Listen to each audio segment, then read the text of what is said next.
প্রস্তাবিত বাজেটে July August বিপ্লবের চেতনা ও সংস্কারের প্রতিফলন না থাকায় জনপ্রত্যাশা পূরণ হবে না বলে মনে করে অর্থনীতিবিদ ও গবেষকরা।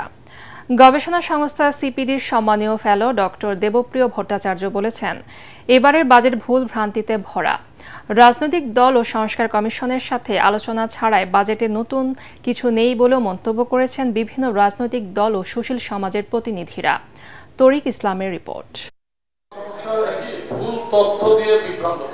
2025-26 অর্থ বছরের প্রস্তাবিত বাজেট নিয়ে রাজধানীর একটি হোটেলে সিটিজেন প্ল্যাটফর্ম ফর এসডিজি আয়োজিত সংলাপে অংশ নেন অর্থনীতিবিদ, গবেষক, বিভিন্ন রাজনৈতিক দলের প্রতিনিধি, সুশীল সমাজ ও অংশীজনরা। এটার কার্যকর করার জন্য আমরা উদ্যোগ নিয়েছি, এই বছরের মধ্যে এই হাসপাতাল চালু। শিক্ষকদের শিক্ষা বাজেটের জন্য কোনো কিছু দেওয়া হয় না, বরাদ্দটা দেওয়া হয় না। এই সময় বিভিন্ন দলের নেতারা অভিযোগ করেন, রাজনৈতিক দলের সাথে আলোচনা ছাড়া এবারের বাজেটে জনপ্রত্যাশা পূরণ হবে না।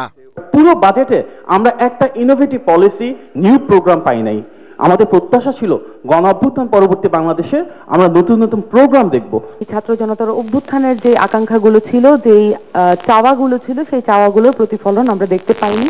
পাকিস্তানের মতো জায়গায় চলে যাব কিনা ঋণ পরিশোধ করতে করতে, সেটা আমাদের খুব ভালো করে ভেবে দেখতে হবে। আলোচনায় অংশ নিয়ে সংস্কার কমিশন ও সুশীল সমাজের প্রতিনিধিরা জানান, বাজেটে উপেক্ষা করা হয়েছে সংস্কার কমিশনের মতামত। অর্থনৈতিক সংস্কার বা বৈষম্যহীনতা অথবা একদম তৃণমূল পর্যায়ের যে সংস্কারের মাধ্যমে বাংলাদেশে একটা জবাবদিহিমূলক বৈষম্যহীন সমাজ তৈরি বিনির্মাণের যে প্রচেষ্টা, এটা স্লোগান হয়ে গেছে, এটি ধারণ করা হয়নি। অগ্রাধিকারের জায়গায় পরিবর্তন হবে, বরাদ্দগুলো আরো বেশি স্বচ্ছতার সঙ্গে আসবে, অ্যাকাউন্টেবিলিটির জায়গাগুলো পরিষ্কার হবে। এগুলো আমরা এই বাজেটের মধ্যে ছাঁচের কোনো পরিবর্তন হয়নি।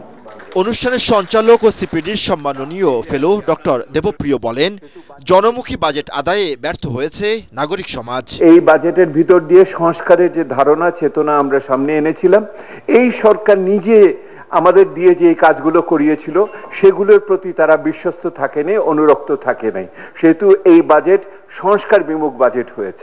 সংসদবিহীন প্রস্তাবিত বাজেটে স্বাস্থ্য, শিক্ষা খাতে বরাদ্দ কম ও পিছিয়ে পড়া জনগোষ্ঠীর দাবি উপেক্ষা করা হয়েছে বলে জানান বক্তারা।